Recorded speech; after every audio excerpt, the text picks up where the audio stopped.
Hello dear student, welcome back again. So exercise অনুশীলনী 10.3 class 9 or যেটো বিত্ত chapter আছে এটো 10.3 টো পুৰা কমপ্লিট কৰিম ওকে প্ৰথম যেটো কোৱেশ্চন কৈছে এটো আমাক কি কৈছে এই পৰস্পৰ ছেদ নকৰাকৈ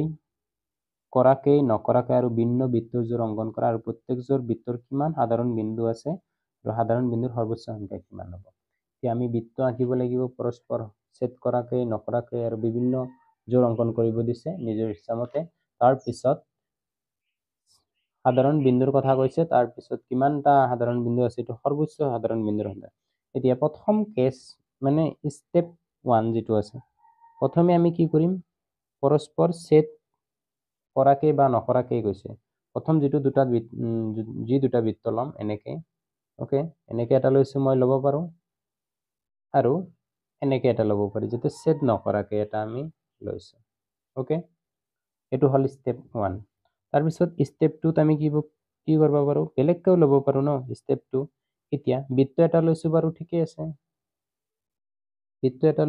ঠিকই আছে কিন্তু মই আৰু এটা বৃত্ত লম যাতে এটা বিন্দুত কি কৰে ছেদ কৰে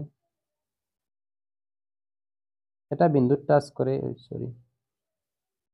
এটা বিন্দুত টাচ কৰেকে আৰু এটা বৃত্ত লব পাৰিম মানে বৃত্তটো বাহিৰত টাচ কৰিছে ওকে অর এটু নলয় যদি মই এনেকে লও এটা বৃত্ত মই ললো সাপোজ এটা বৃত্ত মই এনেকে লৈছো ওকে আৰু এটা বৃত্ত মই এনেকে লব পাৰিম এই ভিতৰত একদম সৰুকে এটা বিজাতে বৃত্ত আমাৰ হৈছে আৰু এটা বৃত্ত মই এনেকেও লব পাৰিম মানে বিভিন্ন ধৰণৰ লব পাৰি সাধাৰণ বিন্দুৰ সংখ্যা সৰ্বোচ্চ সাধাৰণ বিন্দুৰ সংখ্যা আমি নিৰ্ণয় কৰিব পাৰিম এনেকে লৈছো এটো হল সেকেন্ড স্টেপ এটো হল থার্ড স্টেপ যেটো আছে স্টেপ এটো থার্ড স্টেপ 3 স্টেপ 3 আমি লম দুটা বৃত্ত এটো হল 1 ৰ সলিউশনটো আৰু এটা এনেকে লব পাৰিম পুৰা এটা আনটোৰ ওপৰত হেই কৰাকে যিমানে ওচৰত নল দুটা বিন্দুতে কাটিব এতিয়া চাব লাগিব ইয়াতে কি আছে ইয়াতে আমাৰ সাধাৰণ বিন্দু নাই মানে কাটা নাই সাধারণ বিন্দু নাই এটি কি আছে এটু আর এটু এটা সাধারণ বিন্দু আছে সাধারণ বিন্দু আছে কমন পয়েন্ট এটাই আছে ওকে ইয়াতে আমাৰ কি হ'ব সাপোজ এটু এটা এতে আমি কি পাইছো দুটা সাধারণ বিন্দু আছে দুটা সাধারণ বিন্দু ওকে সো সবৰ পৰা দেখা গেল কি সৰ্বোচ্চ বিন্দুৰ সংখ্যা কিমান হ'ব সর্বোচ্চ সাধারণ বিন্দুর সংখ্যা is equal to দুটা এটো হল কোয়েশ্চন নাম্বার 1 সলভ হল এতিয়া আমি এইখিনিত আমি কোয়েশ্চন নাম্বার 2 চাম কোয়েশ্চন নাম্বার 2 সলিউশন এটো কি কৰিছে এই ধৰা হল তোমাক এটা বৃত্ত দিয়া আছে বৃত্তটো কেন্দ্ৰ নিৰ্ণয় কৰিবলৈ প্ৰণালী ওকে সো একেবাৰে ইজি বৃত্তটো দিয়া আছে বৃত্তটো কেন্দ্ৰ সাপোজ নাজনো কেন্দ্ৰ মই পিছত হেই কৰিম সাপোজ এটো মোৰ বৃত্ত জাস্ট বুজি লোৱা লিখিব নালাগে এটো আমাৰ বৃত্ত কেন্দ্ৰটো নাই বুলি ভাবা তাৰ কাৰণে আমি কি লম দুটা ভিন্ন প্ৰণালীৰ আমি জ্যা লম সাপোজ এটো এটা জ্যা লৈছো ওকে আৰু এইটো এটা জ্যা লৈছো লবা বাৰু তোমাৰ ইচ্ছা তুমি এটো সাইডতে লব পাৰা ওকে এটো আমি এ বি জ্যা লৈছো এটো হল সি ডি জ্যা লৈছো এই বৃত্তটোৰ কেন্দ্ৰ নিৰ্ণয় কৰিব হলে এ বি আৰু সি ডিৰ এই ৰেখা সমদ্বিখণ্ডক কৰিব লাগিব মানে বাইসেক্ট কৰিব লাগিব বাইসেক্ট কৰি এটা কমন পয়েন্ট পোৱা যাব হেতু হ'ব আমাৰ কি বৃত্তটোৰ কেন্দ্ৰ মানে আধাতকৈ বেছি ব্যাসাৰ্ধৰ এটা বৃত্তচাপ এতে ল'ব লাগিব তলফালে লম ওকে এইটো বিন্দুৰ পৰা হেতু বৃত্তচাপৰ ব্যাসাৰ্ধ সলসলনি নকৰাকৈ ইয়াতে কাটিলে ইয়াতেও আমি কাটিব পাৰিম সো এইটো আমি সংযোগ কৰিম এইটো এই দি কৰো ৰেড পেন দি কৰো সো এইটো আমি সংযোগ কৰিলে আমি এনেকে এটা ৰেখা পাম, লাইন পাম। ওকে ওকে ওকে পাইছো। ওকে নেক্সট এইটোক আমি বাইচেক কৰিম। এইটো হাফতকৈ বেছি ল'ব লাগিব, ইফালেও এনেকৈ যাব। দেন এইটো বিন্দুৰ পৰা ইয়াতে কাটিব, ইয়াতে কাটিল। ওকে এই যি দুটা পইণ্ট পোৱা গ'ল, এই দুটা পইণ্ট আমি সংযোগ কৰিম। ওকে এই দুটা সংযোগ কৰিলো।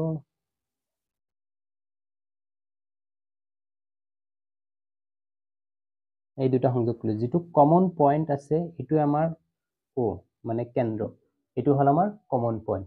এনেকৈ আমি কৰিব লাগে। এইটো জাষ্ট অংকন প্ৰণালী কি কৰিলো, এ বি বাইচেক কৰিলো, চি ডি বাইচেক কৰিলো, মানে সমদ্বিখণ্ডিত কৰিলো। সমদ্বিখণ্ডিত ৰেখাই ও বিন্দুত মিলে, ও বিন্দুটোৱে হ'ল বৃত্তটোৰ কেন্দ্ৰ। বাস এতিয়া আমি কি ক'ম, ও বিন্দুটোৱে কি আমাৰ বিন্দুটো এই বৃত্তৰ কি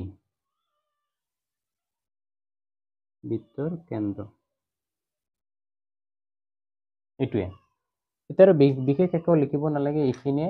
তাৰ পিছত এটা প্ৰব্লেম আছে, সেইটো অলপ ইফাল সিফাল হৈ আছে, ন' প্ৰব্লেম, একো কথা নাই।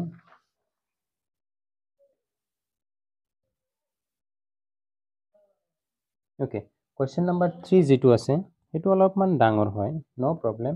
এইটো আমি যদি দুটা বিন্দুত কটাকটি প্ৰমাণ কৰে যে সিহঁতৰ কেন্দ্ৰত সাধাৰণ জ্যাৰ লম্ব সমদ্বিখণ্ডিত অৱস্থিত। মানে এইটো কুৱেশ্যনটো কি কৈছে আকৌ বুজি নাপাবা, মই লাহে লাহে এক্সপ্লেইন কৰি দিছোঁ। আমাৰ দুটা বৃত্ত দিয়া আছে, অলপ ডাঙৰকৈ আকৌ যিহেতু এইটো অলপ ওকে এনেকৈ লৈছোঁ। আৰু এটা বৃত্ত দুটা বিন্দুত কাটাকাটি কৰিব, যিহেতু এনেকৈ লওঁ, অলপ ডাঙৰকৈ লৈছোঁ, ৰিজন আছে। ওকে চ' তোমালোকেও ডাঙৰকৈ ল'বা। চ' এইটো আৰু এইটো দুটা বিন্দুত কাটাকাটি কৰিছে, দুটা বৃত্ত। এইটো চাপ'জ মোৰ ও, এইটো মোৰ এম দিলোঁ। ওকে বেলেগকৈ দিলোঁ, এইটো এ, এইটো বি। এই দুটা কেন্দ্ৰই সংযোগ কৰাৰ লগে লগে এই এ বি যিটো জে হ'ব, এইটো উমেহেতীয়া জে, মানে কমন জে বুলি ক'ব। এই এম কেন্দ্ৰযুক্ত বৃত্তৰ এইটো হয়, ও কেন্দ্ৰযুক্ত এইটো হয়। এতিয়া আমাক কৈছে এই যিটো জে কি কৰিছে, এইটোক লম্ব সমদ্বিখণ্ড কৰিছে, মানে বাইচেক কৰিছে, ইকুৱেল লম্ব সমদ্বিখণ্ড দিছে, মানে এইটোক আমাৰ 90 ডিগ্ৰী কৰিছে, এইটোক আমাক 90 ডিগ্ৰী কৰিছে। এইটো চাপ'জ এন বিন্দুত আমাৰ কাটিছে। এতিয়া অংকনত আমি কি লিখিব লাগিব, এইবোৰ সংযোগ কৰিব লাগিব। এইটো আমি কি কৰিম, সংযোগ কৰিম। এইটো ইমান ডিটেইলছলি নাযাওঁ, জাষ্ট বুজাই দিম আৰু লিখি দিম। ওকে এইটো আমি অংকনত আমি সংযোগ কৰিব লাগিব। এইটো আমি সংযোগ কৰিব লাগিব। সংযোগ কৰিলোঁ আৰু এইটো আমি সংযোগ কৰিম। ওকে এতিয়া ইয়াতে দিয়া আছে দুটা বৃত্ত, এটা কমন জে ও আৰু ও এম কেন্দ্ৰযুক্ত বৃত্ত দুটা। এতিয়া আমি জাষ্ট সলিউশ্যনত অংকনৰ পৰা লিখি দি আছোঁ। অংকন আমি কি কৰিলোঁ,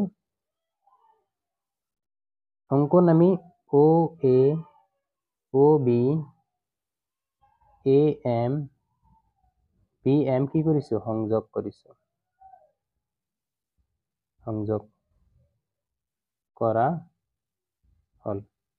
ওকে এইখিনি আমি সংযোগ কৰিলে, এতেকে প্ৰথম কেছ যিটো আছে, কেছ এই এ ও এম ত্ৰিভুজ আৰু বি ও এম ত্ৰিভুজ ল'ম, লৈ কিনে ত্ৰিভুজ দুটা সৰ্বসমূহ দেখাম। ওকে এতেকে ফ্ৰম এ ও এম আৰু ত্ৰিভুজ বি ও এমৰ পৰা,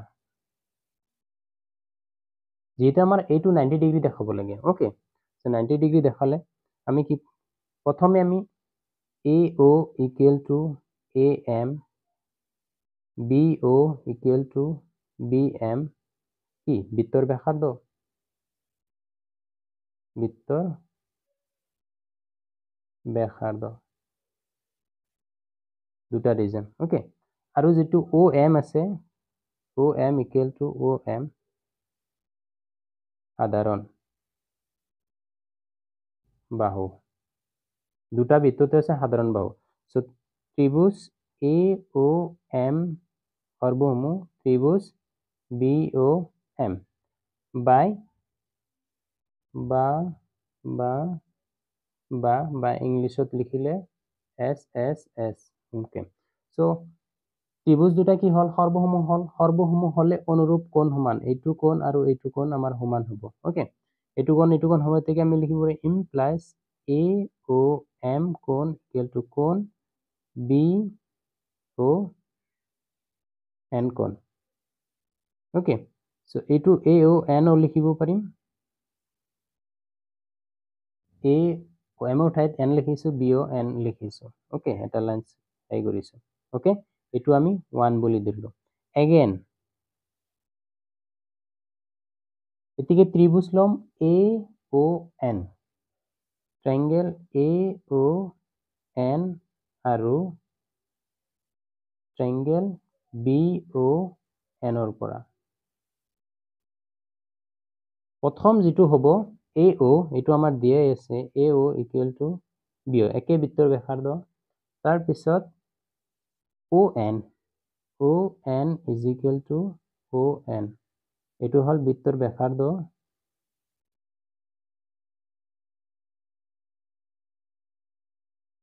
আৰু এটো হল সাধাৰণ বাহু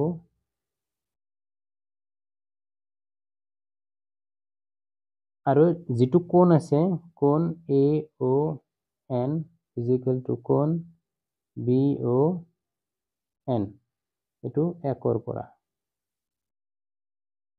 ওকে প্ৰুফ কৰিছো এতে কি হল ত্ৰিভুজ দুটা কি হল সৰ্বসমু হৈ গল এই সৰ্বসমু ত্ৰিভুজৰ সর্বসমু লিখিব লাগিব ত্রিভুজ AON is equal সর্বসমু ত্রিভুজ BON বাই কি বাহু কোণ বাহু মতে হলে অনুরূপ কি হ'ব অনুরূপ কোণবোৰ সমান সো এইটো কোণ আৰু এইটো কোণ সমান থেকে angle ANO is equal to angle BNO লিখিব পাৰিম by CPCC মতে হল এটো ওকে সো এটো আমি 2 দিব পাৰিম এতিকে কি কৰিম AB এডাল ৰেখাৰ ওপৰত ON কম AB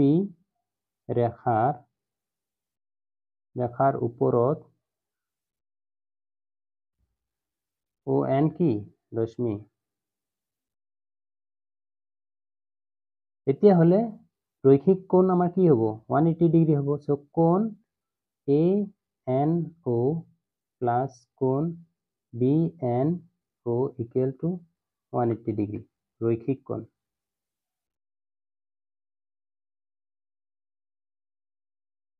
ৰৈখিক কোণৰ যোগফল 180 ডিগ্ৰী তেকে ANO ঠাইত BNO লিখিব পাৰিম so ANO is equal to BNO ঠাইত ANO লিখিম ANO equal to 180 degree. So twice of ANO is equal to 180 degree. Okay. So angle ANO equal to 180 by 2 equal to 90 degree. That is ANO equal to BNO equal to 90 degree.